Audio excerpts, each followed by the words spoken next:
Hi everyone, stock market analyst पे आपका बहुत बहुत स्वागत है। आज का टॉपिक है ट्रेंड। वो कैसे ढूंढना है, उसका स्ट्रेंथ कैसे एनालाइज करना है, और जो आज मैं सिखाने जा रहा हूँ वो आपको शायद ही कोई सिखाएगा और ये आपको हर दिन हर ट्रेड में काम आएगा। तो ज़रूर इस वीडियो को देखिएगा। मैं छोटा से सिखाने का कोशिश करूँगा, इस वीडियो को ज़्यादा लंबा करने का मेरे को इच्छा है नहीं। और आप आ जाते हैं आज के टॉपिक में, जो है ट्रेंड।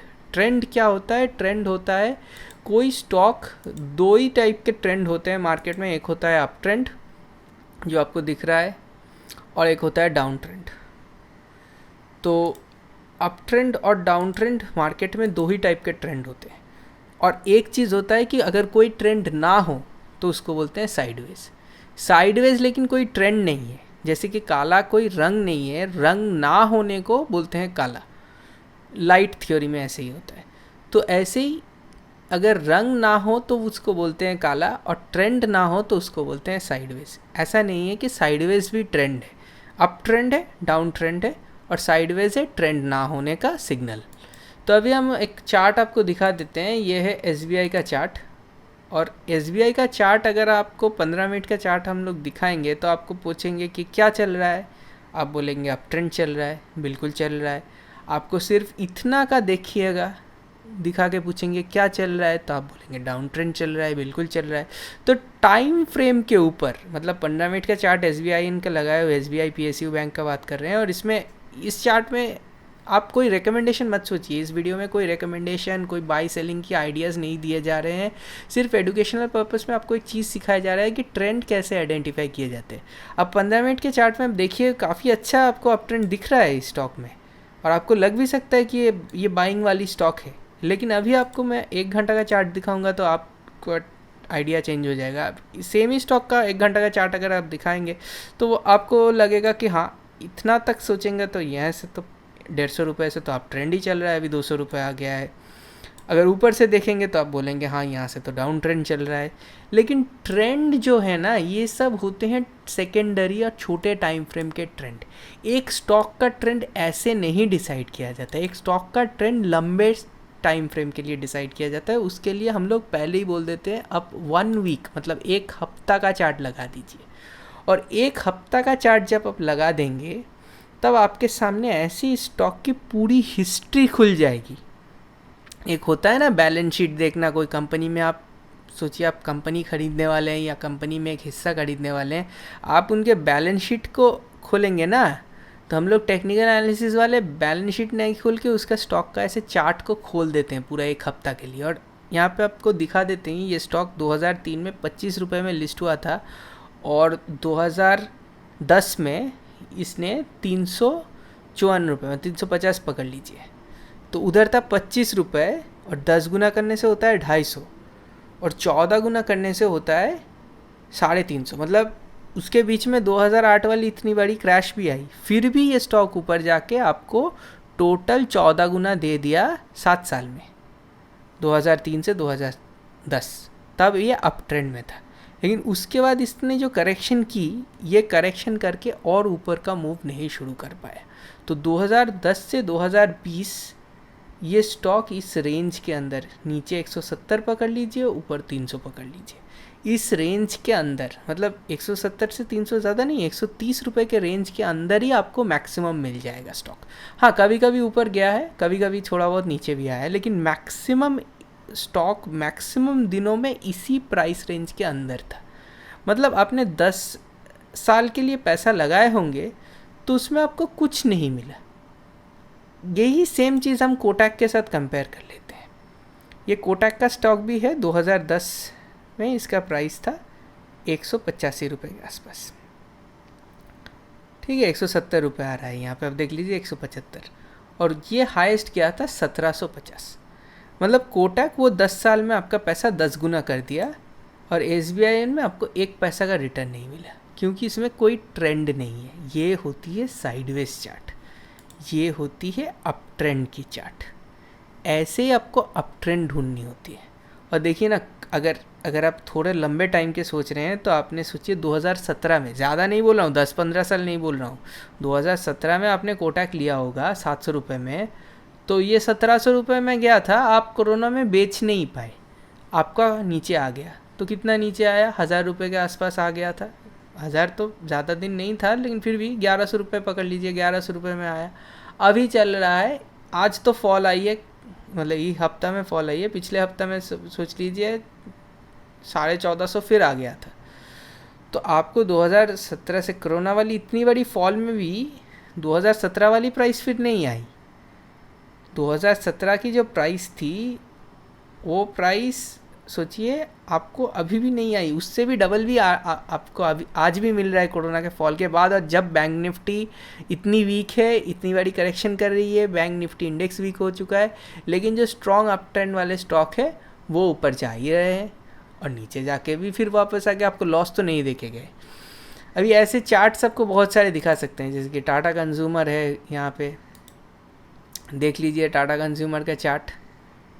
ये भी एक हफ्ता का खोल दिए हैं, और ये जब से लिस्ट हुआ है पहले तो थोड़ा बहुत ऊपर नीचे हो रहा था, लेकिन यहाँ से पकड़ लीजिए लगभग 2016 से पकड़ लीजिए, वहाँ से जो अप ट्रेंड की मूव स्टार्ट हुई है 118, उसके पहले शुरू से देख लीजिए, शुरू में 15 रुपये में लिस्ट हुआ थी 2003 में। ये टाटा टी इसके अंदर आती है, टाटा कंज्यूमर जो है, और अभी दाल वगैरह ये सब भी बन रही है, FMCG सेक्टर की कंपनी है। 15-16 रुपये में ये स्टॉक लिस्ट हुई थी, और दिख रहा है आपको ऊपर ही जा रहा है, ऊपर नीचे होके जाता है। और आप अगर जैसे हमने सीखा है वैसे अगर आप बीच में कुछ साल इसको साइडवेज मान रहे हैं तो हाँ थी ये साइडवेज, ये इस जगह पे आप बोल सकते हैं कि ये साइडवेज हो गई थी। यहाँ तक तो ऊपर ही जा रही थी, नीचे आ रही थी, यहाँ से पकड़ लीजिए 2012 से 2017 तक ये साइडवेज थी, उसके बाद ऊपर निकल के नीचे गई, लेकिन अभी तो ऊपर की तरफ चल रही है,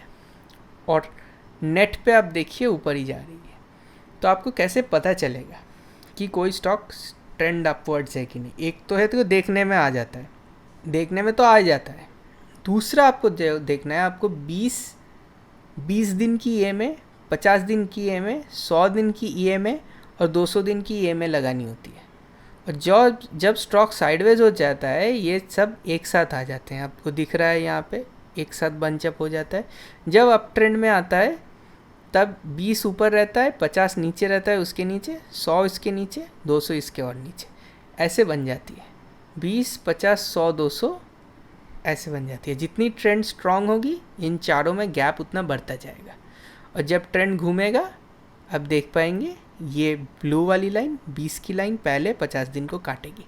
इससे आप ट्रेंड का स्ट्रेंथ समझ सकते हैं कि ट्रेंड तो ऊपर का है लेकिन स्ट्रेंथ कितना है। और एक चीज़ होता है जिसको बोलते हैं ट्रेंड की रिलेटिव स्ट्रेंथ, वो हम लोग कैसे कैलकुलेट करते हैं। RSI का बात नहीं बोल रहा हूँ, रिलेटिव स्ट्रेंथ इंडेक्स के बारे में हम बात नहीं कर रहे हैं, यहाँ पे हम बात कर रहे हैं ट्रेंड का रिलेटिव स्ट्रेंथ कैसे कैलकुलेट किया जाता है। ये एक बहुत बड़ी सीक्रेट है, जैसे कि हम दिखाते हैं। सोचिए आपको SBI देखना है कि लास्ट 10 साल में SBI का परफॉर्मेंस कैसा था, तो 2 चीज़ से हम लोग देख सकते हैं, 3 चीज़ से। एक तो हम स्टॉक को निफ्टी के साथ कंपेयर कर सकते हैं, जैसे कि ये SBI का अगर हमको कंपेयर करना है, सोचिए हम लोग हफ्ता का चार्ट लगा देते हैं, और लास्ट 10 साल में हमको SBI का, ये ट्रेडिंग व्यू में अवेलेबल है इसीलिए मैंने ट्रेडिंग व्यू में स्विच कर लिया। अभी तक मैंने चार्ट IQ दिखा रहा था, चार्ट IQ में ये फीचर नहीं है, लेकिन ट्रेडिंग व्यू में कंपेयर फीचर है। वहाँ से आप कोई भी स्टॉक को कैसे कंपेयर कर सकते हैं। आप इसको SBI आती है निफ्टी के अंदर, तो आप निफ्टी में कंपेयर कर सकते हैं कि निफ्टी में अगर हमने पैसे लगाए होते, सोचिए कि हमने अगर 2010 से, ये जो 2010 से हम लोग कंपेयर कर रहे थे ना, तो हम 2010 को लेफ़्ट में ले जाएंगे, फिर हम लोग देखेंगे 2010 में अगर हम निफ्टी में पैसे लगाए होते तो वो पैसे का अभी वैल्यू होता लगभग 132%। ये निफ्टी ने दिया है 10 साल में, और इसने दिया है अभी चल रहा है -7%। मतलब एक तरफ आपको 130% आता है अगर निफ्टी से कंपेयर करेंगे, और इसमें आता है -7%। आपको पता चल गया कि आपको ये एक इजी कंपैरिजन है। और एक चीज़ हम कंपेयर कर सकते हैं कि हमको पता है कि SBI बैंक निफ्टी के अंदर आती है, तो हम उसको बैंक निफ्टी से भी कंपेयर कर सकते हैं। कैसे करेंगे, ये यहाँ पे आ जाएंगे, निफ्टी बैंक या बैंक निफ्टी जो भी बोले, बैंक निफ्टी के साथ कंपेयर करते हैं। और यहाँ पे भी ट्रेडिंग व्यू में ऐसे भी कंपैरिजन आराम से हो जाता है कि लास्ट 5 साल करना है तो आप आराम से ऐसे कर सकते हैं। देखिए बैंक निफ्टी भी ऊपर चली गई थी एसबीआई से, अभी भी बैंक निफ्टी ऊपर है। मतलब अगर आपने 5 साल पहले 1 रुपये बैंक निफ्टी में लगाए होते तो उस 1 रुपये के ऊपर आज के दिन में 46% रिटर्न आता, और एसबीआई में आता आपको -5%।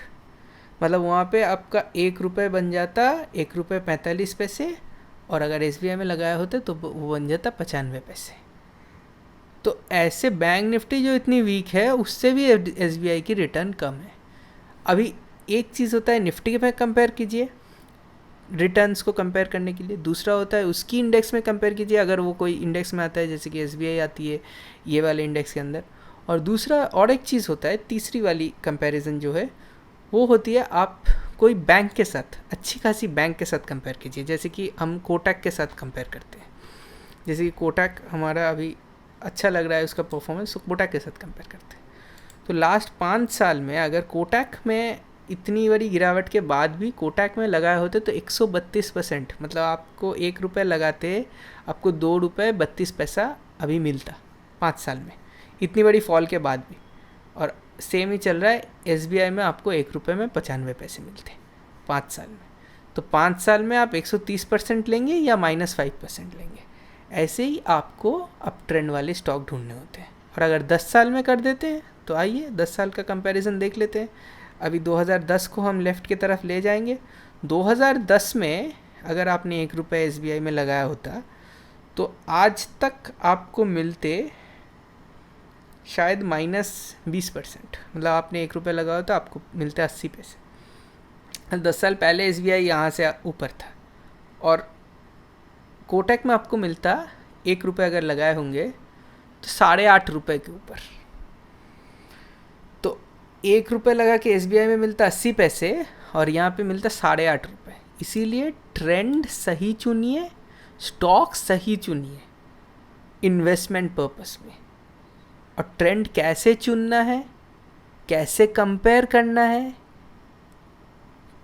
वो भी दिखा दिया। ट्रेंड चुनिए, ऊपर जा रहा है तो आप ट्रेंड है। ट्रेंड को कंपेयर कीजिए, पहले निफ्टी से कीजिए, फिर उसके साथ एक उसकी इंडेक्स में, अगर वो कोई इंडेक्स में आती है उस इंडेक्स के साथ कंपेयर कीजिए। जैसे कि टाटा स्टील कर रहे हैं तो टाटा स्टील का मेटल्स का इंडेक्स है निफ्टी मेटल, उसके साथ कंपेयर कीजिए। एक बार निफ्टी के साथ कंपेयर कीजिए, फिर टाटा स्टील का जो कंपेटिटर है, सोचिए जेएसडब्ल्यू स्टील एक अच्छी स्टॉक है, उसके साथ कंपेयर कीजिए। ये तीनों स्टॉक, तीनों चीज़ को, कोई भी स्टॉक में पैसा लगाने के लिए इन्वेस्टमेंट पर्पस, पहले इन तीनों के साथ कंपेयर कर लीजिए। आपको ट्रेंड पता चल गया पहले, उसके साथ ट्रेंड में कितना रिटर्न आ सकता है वो पता चल गया, आपको हिस्टोरिकल वैल्यूज़ मिल गए। उसके बाद ट्रेंड कैसे चल रहा है ऊपर की तरफ उस देखने के लिए आपको 4 इंडिकेटर लगा दिए। इंडिकेटर यहाँ पे स्टडीज़ से लगाने होते हैं। यहाँ पे आप आएंगे, मूविंग एवरेजेस टाइप कर देंगे, आपका आ जाएगा। उसके बाद वहाँ पे उसका वैल्यूज़ लगाने होते हैं। इस वीडियो में एक्सप्लेन नहीं कर रहा हूँ, जिनको पता है नहीं पता है आप यहाँ पे लगाएंगे, ऊपर से सेटिंग्स चेंज करके 20, 50, 100, 200 की EMA लगा देंगे, हो जाएगा। और इसका गैप जितना बढ़ेगा ट्रेंड उतना स्ट्रांग है, गैप जितना कम होगा ट्रेंड उतना वीक है। ये ब्लू लाइन इसको काट देगी वापस, मतलब ट्रेंड घूम रहा है। ऐसे ही काम किया जाता है। और जब नीचे आता है तो सपोर्ट लेती है, कैसे सपोर्ट लेती है वो भी दिखा दिया है। 20 या 50 के ऊपर इसकी सपोर्ट रहती है, जिसमें ये देखिए 20 की लाइन के ऊपर बार बार सपोर्ट ले रहा है। ट्रेंड लाइन कैसे ड्रॉ करना है वो भी दिखा दिया आपको रिलायंस वाले चार्ट में। शायद अभी हम यहाँ पे रिलायंस वाला चार्ट लगा देते हैं तो वहाँ पे दिखा देते हैं रिलायंस कैसे एक अप ट्रेंड की स्टॉक है और उसमें कैसे हम लोग ड्रॉ करते हैं। ये थी रिलायंस की चार्ट, और रिलायंस के चार्ट में आप देखिए कब से ऊपर जा रही है, उसके ट्रेंड हम लोग ड्रॉ कर दिए हैं। अभी तो ट्रेंड से बहुत ऊपर निकल चुकी है। ट्रेंड ऐसे ड्रॉ किया जाता है कि कोई भी अप ट्रेंड के स्टॉक में 2 बॉटम्स को कनेक्ट कर लीजिए, ट्रेंड ड्रॉ कर दीजिए। ये मैं आपको निफ्टी के एनालिसिस में भी दिखाया हूँ। यहाँ पे हम निफ्टी का चार्ट लगा देते हैं। देखिए यहाँ से निफ्टी लगा देते हैं, इंडेक्स में आ जाते हैं। देखिए निफ्टी 50 का ट्रेंड जैसे देखिए हमने यहाँ पे ड्रॉ करके रखा है। ये हफ्ता का चार्ट में नहीं है, ये दिन के चार्ट में है। देखिए डे चार्ट में इन दोनों बॉटम्स को कनेक्ट कर दिया है। ये अप ट्रेंड का इंडेक्स है, 2 बॉटम्स को कनेक्ट कर दिया, बन गया हमारा ट्रेंड लाइन। ऐसे आप कम कर सकते हैं और आप ऊपर वाली ट्रेंड ढूंढिए। आपको एक सिंपल चीज़ दिखा दिया कि आप कोटक बैंक अगर आपने 2017 पे भी लिया होता 724 रुपये में, तो इतना बड़ा फॉल आया, ये हुआ वो हुआ, उसके बाद भी अभी 1400 रुपये के आसपास आपको मिल जाता उसका सेलिंग प्राइस। मतलब इतना ख़राब टाइम में भी एक स्ट्रॉन्ग अप ट्रेंड वाली स्टॉक आपको डबल कर दिया है पैसा, डबल से भी ज़्यादा कर दिया है, क्योंकि गिर पड़ के फिर ऊपर आके आपका पैसा डबल ही कर दिया। रिलायंस आप लिए होते तो देखिए ना, आप अगर 2017 में रिलायंस लिए होते तो आपको 2017 में रिलायंस कितने में मिलता? 2017 में रिलायंस था 500-600 रुपये, 600 ही पकड़िए। उसके बाद आप अगर लोएस्ट टाइम में भी बेचे होंगे तभी भी 900 रुपये 1000 रुपये आपको मिले होंगे, कि आप घबरा के भी बेच दिए होंगे तो भी 600 से 1000, वो भी 40%। अगर आप पकड़ के रखे हैं तो 600 का अभी तो 2100 हो गया, वो अलग बात है। लेकिन आपका 600 रुपये का स्टॉक 2017 में लेके आपको 2019-2020 में भी वो 1600 रुपये मिल गया था, मतलब 250%। अभी के हिसाब से देखेंगे तो और ज़्यादा हो गया। लेकिन इतना समझिए कि कोरोना वायरस जैसे फॉल के बाद भी आप स्ट्रॉन्ग अप ट्रेंड वाले स्टॉक में 2 साल में आपका 40-50% आ ही जाता है। तो ऐसे अप ट्रेंड वाले स्टॉक में हो सकता है कि आप अच्छे ट्रेडर नहीं हो सकता है कि आपने 600 में लिया और गलती से नीचे ही आपको 1200 में ही आपको काटना पड़ा, ये फिर भी आपको डबल पैसा मिलता है अगर आप स्टॉक सही चुने। तो इसीलिए इन्वेस्टर दोस्तों के लिए मेरे ये वीडियो है कि आप स्टॉक सही चुनिए। आपको स्टॉक्स दिखा दिए कुछ ऐसे अप ट्रेंड दिखाने के लिए, टोरेंट फार्मा है, ऐसे आपको बहुत सारा स्टॉक्स है, ऑडो फार्मा है, आपके पास टाटा कंज्यूमर है, टाटा कॉम है, कोटक बैंक है, बैंकिंग सेक्टर वीक चल रहा है फिर भी, रिलायंस है। चार्ट स्टडी के लिए आपको बहुत सारे नाम दिया हूँ कि अप ट्रेंड का स्टॉक चुनिए, कुछ भी हो जाए आपको प्रॉफिट ही आएगा। 20% आए, 30% आए, 100% आए, आपको अप ट्रेंड का स्टॉक चुनना है। और चुनने के लिए कैसे कंपैरिजन करनी होती है वो भी दिखा दिया, हिस्टोरिकली कैसे उसका पूरा हिस्ट्री खोलना होता है वो भी दिखा दिया, और उसके साथ अपना इंडेक्स, मेन इंडेक्स निफ्टी, उसका खुद का इंडेक्स सेक्टोरल इंडेक्स, और एक उसकी राइवल स्टॉक जो अच्छी चल रही है, तीनों का कंपेयर कर लीजिए, आपको पता चल जाएगा उस स्टॉक में कितना दम है। फिर आप जस्ट लेके बैठ जाइए। 6 महीना बैठना है बैठिए, 8 महीना बैठना है बैठिए। आपको टेक्निकल की इतनी समझ नहीं है तो आपको सीधा सीधी दिखा दिया क्या आपको करना होता है। अगर वीडियो अच्छा लगा होता तो ज़रूर सब्सक्राइब कर दीजिएगा, और अगर आप सब्सक्राइब किए हुए हैं तो बहुत अच्छा है, नोटिफिकेशन ऑन कर दीजिए और अपने ट्रेडर दोस्तों के साथ शेयर कीजिए। अगर आपको कुछ सीखने को मिला, शायद उनको भी कुछ सीखने को मिल जाएगा। और टेक्निकल की स्टडी सब कोई तो कर नहीं पाए हैं, जो लोग नहीं किए वो भी इन्वेस्टर है, तो अच्छा स्टॉक्स ढूंढ लेंगे, बैठ जाएंगे, पैसा भी कमा लेंगे। यही हम लोग एजुकेशनल पर्पस में ऐसे ही आपको सिखाते हैं। आपको क्या करना है पूरे आपके ऊपर है, आपको स्टॉक लेना है नहीं लेना है, इन्वेस्ट करना है, ये आपके पर्पस पे है। लेकिन हम लोग एजुकेशनल पर्पस में आपको जैसे बता दिए कि ट्रेंड कैसे ढूंढना होता है, ये चीज़ आपको पूरी ज़िंदगी आपको काम आएगी। तो आशा करते हैं वीडियो अच्छा लगा होगा। नेक्स्ट वीडियो में फिर मिलते हैं, बहुत सारी बातें करेंगे। वीडियो देखने के लिए शुक्रिया, नमस्कार।